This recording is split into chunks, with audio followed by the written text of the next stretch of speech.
Hello दोस्तों, total philosophy Hindi YouTube channel पर आप सभी का तहे दिल से स्वागत है। यहाँ हम आप सभी के लिए रोजाना दर्शन शास्त्र से जुड़ी ऐसी ऑडियो बुक लाते हैं जो आपको जिंदगी को देखने का एक नया नजरिया देती है।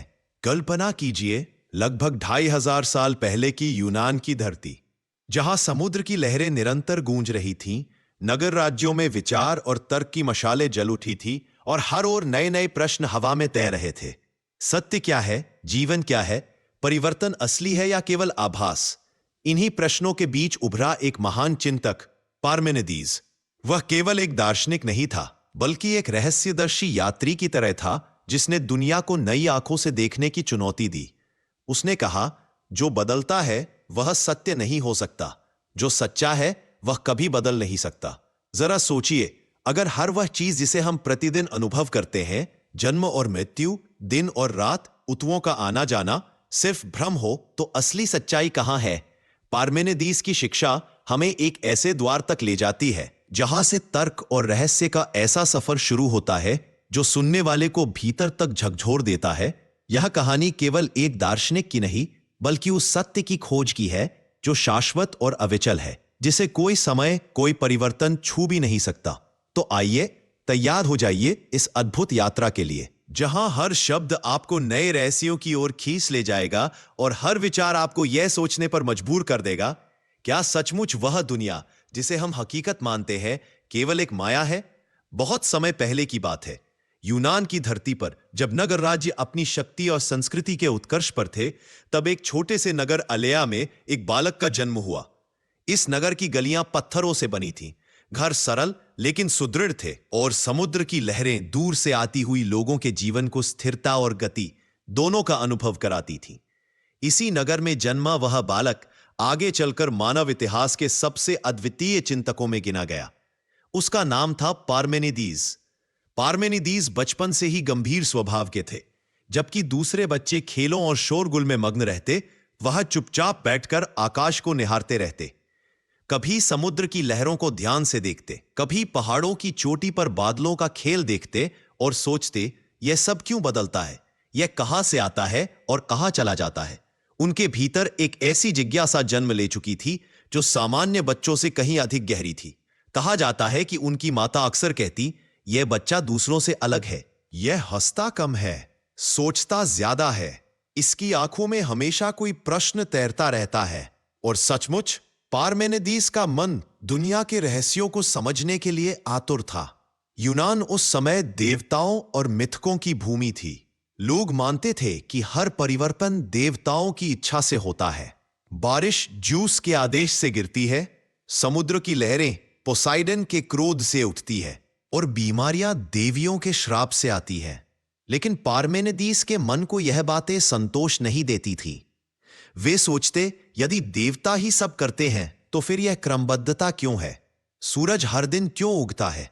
चांद अपने निश्चित मार्ग पर क्यों चलता है? लहरें एक लय में क्यों उठती और गिरती हैं? धीरे धीरे उनका मन इस निष्कर्ष की ओर बढ़ने लगा कि संसार के पीछे कोई गहरी सच्चाई है जो देवताओं की कहानियों से परे है। बचपन की यह बेचैनी ही आगे चलकर उनके दर्शन का बीज बनी। जैसे जैसे वे बड़े हुए, उनका अध्ययन शुरू हुआ। उन्होंने काव्य, संगीत और गणित सीखा। उन्होंने अन्य दार्शनिकों की रचनाएं भी सुनी। थेल्स ने कहा था कि सब कुछ जल से बना है। अनेक्सिमेनीज ने वायु को मूल तत्व माना था। हेराक्लाइटस ने कहा था कि सब कुछ परिवर्तनशील है। पार्मेनिदीज इन विचारों को सुनते, पर मन में सवाल उठता, क्या वास्तव में सब बदलता है या यह केवल आभास है? उनका मन उत्तर खोजने के लिए और बेचैन होता गया। वे अक्सर नगर से बाहर निकल जाते और प्रकृति के बीच घंटों बैठे रहते। कभी समुद्र किनारे लहरों को निहारते, कभी रात के अंधेरे में तारों को गिनते। वहां उन्हें एक गहरी अनुभूति होती, मानो परिवर्तन केवल सतह पर है, लेकिन गहराई में सब कुछ स्थिर है। धीरे धीरे यह अनुभव उनके जीवन का केंद्र बन गया। उन्हें लगने लगा कि सत्य वही है जो कभी बदलता नहीं। यदि कुछ बदलता है तो वह असत्य है, या कम से कम पूर्ण सत्य नहीं है। उनकी यह यात्रा अब शुरू हो चुकी थी, सत्य और असत्य के बीच का फर्क खोजने की यात्रा, जो उन्हें इतिहास के महानतम दार्शनिकों में शामिल करने वाली थी। समय बीता और बालक पार्मेनिदीज अब एक तेजस्वी युवा बन चुके थे। उनका शरीर मजबूत था, लेकिन उनकी आत्मा और भी मजबूत। उनके चेहरे पर गंभीरता और आंखों में चमक थी। नगर के लोग उन्हें देखकर कहते, यह युवक सामान्य नहीं है, इसमें एक अलग ही तेज है। उनके गुरु, जिन्हें यूनानी नगर में सम्मानित विद्वान माना जाता था, ने उन्हें अनेक विषयों की शिक्षा दी। उन्होंने तर्कशास्त्र सीखा, गणित सीखा और अन्य दार्शनिकों के विचारों पर गहराई से चर्चा की। जब कोई कहता सब कुछ बदलता है, आग की तरह जलता और बुझता है, तो पार्मेनिदीज तुरंत पूछते, लेकिन जो बदलता है उसका आधार क्या है? यदि सब कुछ बदलता ही है तो कुछ स्थिर होना चाहिए जिस पर यह परिवर्तन टिके। उनके प्रश्न गहरे होते और कई बार गुरु भी चुप हो जाते। इसी बीच उन्होंने हेराक्लाइटस के विचार सुने, सब कुछ बहता है, कुछ भी स्थिर नहीं है। यह सुनकर पार्मेनिदीज के भीतर मानो आग जल उठी। उन्होंने सोचा, यदि सब कुछ बह रहा है तो सत्य कहाँ है? यदि स्थिरता नहीं है तो हम यह कैसे जानते हैं कि परिवर्तन हो रहा है? क्या परिवर्तन का अर्थ यह नहीं है कि कुछ तो स्थिर है? यह संघर्ष उनके भीतर चलता रहा। लेकिन एक दिन कुछ ऐसा हुआ जिसने उनकी सोच को हमेशा के लिए बदल दिया। कहा जाता है कि एक रात जब आकाश में चांद अपनी पूरी शीतलता बिखेर रहा था और हवाएं समुद्र से उठकर धरती को छू रही थी, पार्मेनिदीज अकेले ध्यान में बैठे थे। अचानक उन्हें ऐसा लगा मानो उनके सामने प्रकाश का मार्ग खुल रहा है। वह अनुभव इतना गहरा था कि उन्होंने बाद में इसे अपनी कविता में अमर कर दिया। उन्होंने लिखा कि एक दिव्य रथ आया जिसे अग्नि के घोड़े खींच रहे थे। उस रथ पर दिव्य शक्तियां बैठी थीं जो उन्हें अंधकार से निकालकर प्रकाश की ओर ले जा रही थी। वे उन्हें एक देवी के पास ले गईं, ज्ञान की देवी। देवी ने उनसे कहा, युवक, अब तक लोग केवल आभासों में जीते हैं। वे परिवर्तन को सत्य मानते हैं और भ्रम में भटकते रहते हैं। लेकिन तुम्हें सत्य का मार्ग दिखाया जाएगा। दो मार्ग है। एक है होने का मार्ग जो शाश्वत और अडिग है। दूसरा है न होने का मार्ग जो असंभव है, क्योंकि जो है ही नहीं वह कभी सोचा भी नहीं जा सकता। तुम्हें केवल होने को समझना है, क्योंकि वही सत्य है, वही शाश्वत है। यह अनुभव पार्मेनिदीज के जीवन की धुरी बन गया। अब उन्हें स्पष्ट हो गया था कि सत्य केवल होने में है। न जन्म है, न मृत्यु, न उत्पत्ति है, न विनाश। जो है वह अनंत काल तक रहेगा। इस दिव्य अनुभव के बाद पार्मेनिदीज ने अपने विचारों को कविता में ढालना शुरू किया। यह कविता उनकी सबसे प्रसिद्ध रचना बनी, प्रकृति पर। इसमें उन्होंने वही रहस्य लिखा जो देवी ने उन्हें दिखाया था। अब पार्मेनिदीज केवल एक युवक नहीं, बल्कि सत्य के कवि और दार्शनिक बन चुके थे। उनका मार्ग निश्चित हो गया था। दैवी अनुभव के बाद पार्मेनिदीज का जीवन जैसे बदल गया था। अब उनकी आंखों में एक अद्भुत स्थिरता थी। जब लोग उनसे मिलते तो कहते, इनकी दृष्टि गहराई में उतर जाती है। ऐसा लगता है मानो ये हमें ही नहीं, बल्कि अस्तित्व के भीतर छिपे रहस्य को भी देख रहे हों। उन्होंने अपनी कविताएं और सूत्र सुनाने शुरू किए। नगर की सभा में, चौपालों पर और कभी मंदिरों के आंगन में वे खड़े होकर बोलते, सुनो, जो है वही सत्य है, जो नहीं है वो कभी नहीं हो सकता। होने का मार्ग शाश्वत है, न होने का मार्ग असंभव। शुरुआत में लोग चौंकते, कुछ कहते ये युवक देवताओं को चुनौती दे रहा है। कुछ हंसते और कहते, कैसे संभव है कि कुछ न हो, हम तो रोज देखते हैं कि चीजें जन्म लेती और मिट जाती है। लेकिन जब वे उनकी गहरी दृष्टि और शांत स्वर सुनते तो धीरे धीरे सोच में पड़ जाते। धीरे धीरे युवाओं का एक समूह उनसे जुड़ने लगा। वे उनके पास आते और कहते, गुरुजी, हमें यह बताइए कि मृत्यु के बाद क्या होता है? क्या सब कुछ मिट जाता है? पार्मेनिदीज धैर्य से समझाते, मृत्यु केवल शरीर का परिवर्तन है। आत्मा होने का हिस्सा है और होना कभी नष्ट नहीं हो सकता। जिस तरह समुद्र की सतह पर लहरें उठती और गिरती हैं, पर गहराई सदा शांत रहती है, वैसे ही जीवन में मृत्यु केवल सतह की हलचल है, गहराई में सब कुछ शाश्वत है। उनके शब्द सुनकर लोगों के दिलों से भय मिटने लगा। जो बुजुर्ग मृत्यु से डरते थे, उन्हें शांति मिलने लगी। जो युवा जीवन के उतार चढ़ाव से घबराते थे, उन्हें साहस मिलने लगा। पार्मेनिदीज के दर्शन ने उन्हें भीतर से मजबूत करना शुरू कर दिया। उनके शिष्यों में से एक ने एक बार पूछा, गुरुजी, अगर सब कुछ होना ही है तो परिवर्तन का क्या होगा? हम देखते हैं कि पेड़ उगते और सूखते हैं, मनुष्य जन्म लेते और मरते हैं। ये परिवर्तन कैसे असत्य हो सकता है? पार्मेनिदीज ने शांत स्वर में उत्तर दिया, परिवर्तन केवल इंद्रियों का आभास है। आंखें धोखा देती है, मन भी भ्रम पैदा करता है। सत्य को केवल बुद्धि से जाना जा सकता है। बुद्धि कहती है कि जो है वह कभी मिट नहीं सकता, इसलिए परिवर्तन का जो अनुभव है वह केवल सतही है। वास्तविकता में सब स्थिर है, एक है और शाश्वत है। उनकी बातें सुनकर शिष्य चुप हो गए। उन्हें लगा कि सचमुच अगर गहराई से देखा जाए तो सब कुछ एक ही है। विविधता केवल दृष्टि का भ्रम है। धीरे धीरे उनका प्रभाव नगर से बाहर भी फैलने लगा। आसपास के नगरों से लोग उन्हें सुनने आने लगे। कुछ विद्वान उनसे बहस करने आए, लेकिन कई बार उनके प्रश्न पार्मेनिदीज की तर्क शक्ति के सामने टिक नहीं पाते। वे लौटकर कहते, यह युवक अद्भुत है। इसके शब्द केवल तर्क नहीं बल्कि किसी गहरी अनुभूति से निकले हैं। इस तरह पार्मेनिदीज एक दार्शनिक, कवि और गुरु के रूप में प्रतिष्ठित होने लगे। पार्मेनिदीज का छोटा सा आश्रम नगर के किनारे था। वहां अक्सर शिष्य इकट्ठा होकर उनके साथ चर्चा करते। कोई गणितज्ञ था, कोई कवि, कोई सामान्य युवक, पर सब में एक बात समान थी, वे सत्य की खोज में थे। एक बार उनके प्रिय शिष्य ने पूछा, गुरु, हम देखते हैं कि लोग हर दिन बदलते हैं। कोई बच्चा जवान होता है, जवान बूढ़ा होता है। अगर सब कुछ स्थिर है तो ये परिवर्तन हमें क्यों दिखते हैं? पार्मेनिदीज ने मुस्कुराते हुए उत्तर दिया, तुम्हें केवल सतह पर जो दिखता है वही दिखाई देता है, लेकिन गहराई में उतरकर देखो। क्या समुद्र की लहरें बदलती हैं? हां, वे उठती गिरती रहती हैं, लेकिन क्या समुद्र स्वयं बदलता है? नहीं, वह अपनी गहराई में वही रहता है। वैसे ही परिवर्तन केवल सतही है, होना गहराई है जो सदा एक ही रहता है। शिष्य ने फिर प्रश्न किया, तो क्या यह दुनिया एक भ्रम है? पार्मेनिदीज ने कहा, भ्रम नहीं बल्कि अधूरा दृष्टिकोण। इंद्रियां हमें अधूरा दिखाती है, बुद्धि हमें संपूर्णता दिखाती है। बुद्धि कहती है कि केवल होना है और वही सत्य है। एक अन्य शिष्य ने कहा, गुरुजी, हेराक्लाइटिस कहते हैं कि सब कुछ बहता है, कुछ भी स्थिर नहीं है। उनका कहना है कि संघर्ष और परिवर्तन ही दुनिया का नियम है। आप कहते हैं कि सब स्थिर है। क्या दोनों विचार एक दूसरे के विरुद्ध नहीं है? पार्मेनिदीज ने गहरी सांस लेकर कहा, हां, वह और मैं अलग रास्तों पर है। वह इंद्रियों पर भरोसा करते हैं, मैं बुद्धि पर। जो आंखों से देखता है वह परिवर्तन देखेगा, जो बुद्धि से देखता है वह स्थिरता देखेगा। मुझे सत्य वही लगता है जो कभी मिटता नहीं, और वह है होना। परिवर्तन केवल छाया है। उनके ये शब्द सुनकर शिष्य मौन हो गए। उन्हें लगा मानो वे किसी गहरी गुफा में उतर रहे हो, जहां बाहर का शोर नहीं पहुंचता और केवल स्थिरता ही शेष रहती है। धीरे धीरे पार्मेनिदीज का यह दर्शन नगर में फैलने लगा।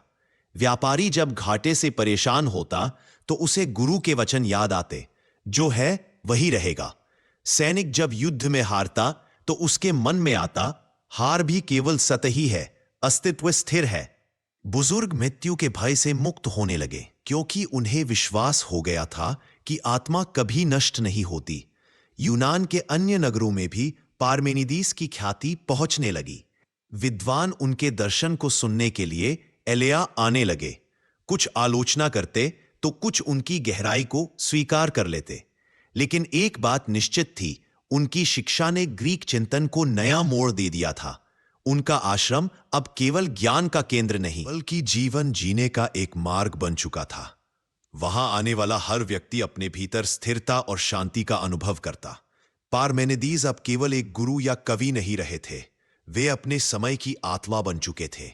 उनका चिंतन गहराई तक पहुंच चुका था। वे शिष्यों और विद्वानों के सामने जब बोलते तो उनकी वाणी मानो किसी गहरी गुफा से गूंजती, स्पष्ट, गंभीर और शाश्वत। वे कहते, सोचो, दो ही रास्ते हैं। पहला है होने का मार्ग, दूसरा है न होने का मार्ग। होने का मार्ग कहता है कि जो है वह सदा रहेगा, उसे मिटाया नहीं जा सकता। न होने का मार्ग असंभव है, क्योंकि न होना कभी सोचा भी नहीं जा सकता। जो है ही नहीं उसकी कल्पना भी झूठी है। शिष्य इन बातों को सुनकर अक्सर अचंभित रह जाते। उन्हें लगता कि गुरु की बातें केवल तर्क नहीं बल्कि अनुभव की पुकार है। एक दिन एक विद्वान उनके पास आया। उसने कहा, पार्मेनिदीस, आप कहते हैं कि सब स्थिर है, लेकिन क्या आप सूर्यास्त को नहीं देखते?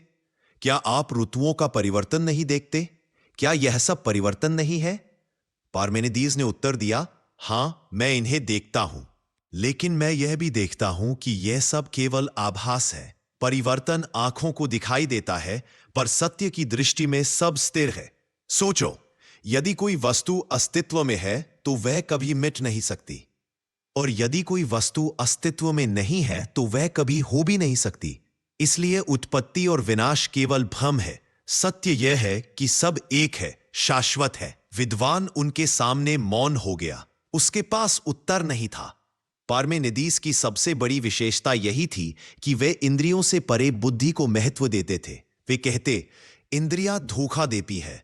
आंखें हमें दिखाती हैं कि सूरज हर दिन उगता और डूबता है, लेकिन बुद्धि कहती है कि सूरज कहीं जाता नहीं, धरती घूमती है। इंद्रियां आभास दिखाती है, बुद्धि सत्य दिखाती है।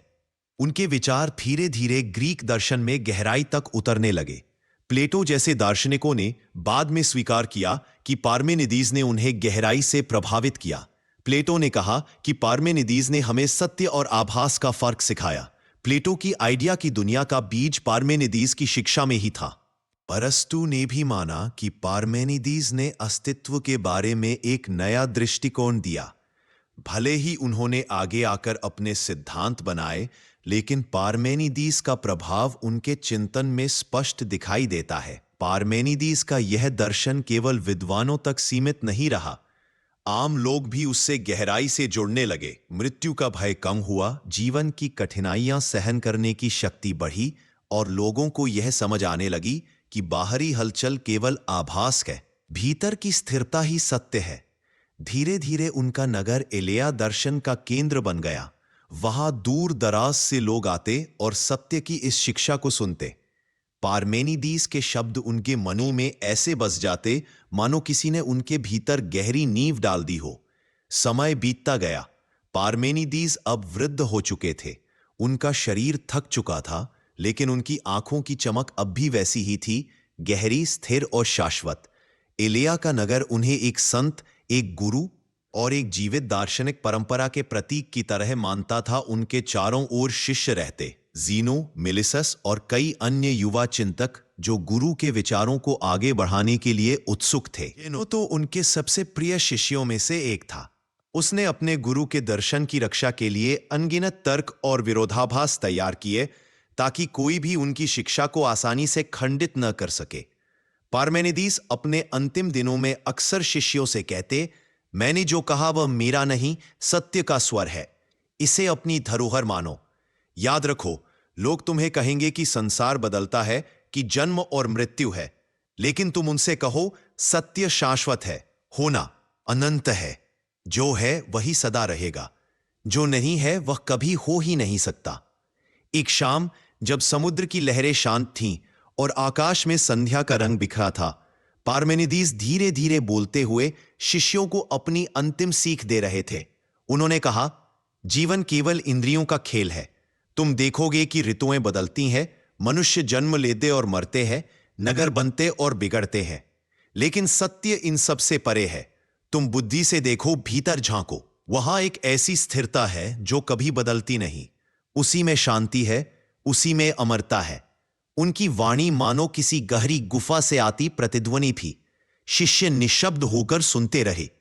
हर शब्द उनके हृदय में अमिट छाप छोड़ रहा था। कुछ समय बाद जब उनका शरीर अधिक दुर्बल हो गया तो उन्होंने मौन धारण कर लिया।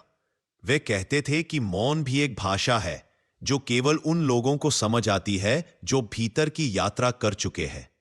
एक सुबह जब सूरज की पहली किरणें नगर की गलियों को छू रही थी, पार्मेनिदीस ने आंखें मूंद लीं और शांतिपूर्वक इस संसार से विदा हो गए। उनके प्रस्थान ने नगर को शोक से भर दिया, लेकिन उनके शिष्यों ने आंसुओं के बीच यह संकल्प लिया कि वे गुरु की शिक्षा को आगे बढ़ाएंगे, और हुआ भी यही। जेनो ने उनके तर्कों को और प्रखर बनाया, मेलेसस ने उनके विचारों को और व्यापक रूप दिया। प्लेटो और अरस्तु जैसे महान दार्शनिकों ने भी स्वीकार किया कि ग्रीक दर्शन की सबसे बड़ी नींव पार्मेनिदीस ने रखी। समय बीतता गया, साम्राज्य बने और बिखरे, लेकिन पार्मेनिदीस का नाम अमर हो गया। आज भी जब कोई यह पूछता है कि सत्य क्या है, तो कहीं ना कहीं पार्मेनिदीज की गूंज सुनाई देती है। सत्य एक है, शाश्वत है, अचल है। उनकी विरासत केवल दार्शनिक ग्रंथों तक सीमित नहीं रही, वह हर उस हृदय में जीवित रही जिसने जीवन के बदलावों के बीच स्थिरता खोजने की कोशिश की। हर उस मनुष्य में जीवित रही जिसने मृत्यु को देखकर भी अमरता का अनुभव किया। पार्मेनिदीज का जीवन मानो ये कहता रहा, जगत बदल सकता है लेकिन सत्य नहीं। मनुष्य मर सकता है लेकिन होना सदा रहेगा। और इस तरह पार्मेनिदीज का नाम इतिहास में एक ऐसे प्रकाश स्तंभ की तरह दर्ज हो गया जो आने वाली सदियों को रास्ता दिखाता रहा। तो दोस्तों, आपको ये ऑडियो बुक कैसी लगी, हमें कमेंट में जरूर बताइए। अगर आपको इस ऑडियो बुक से कुछ सीखने को मिला हो तो वीडियो को लाइक जरूर करें। टोटल फिलॉसफी यूट्यूब चैनल को सब्सक्राइब करें। हम आपसे जल्द मिलेंगे एक नई ऑडियो बुक के साथ। तब तक के लिए अपना और अपनों का ख्याल रखें।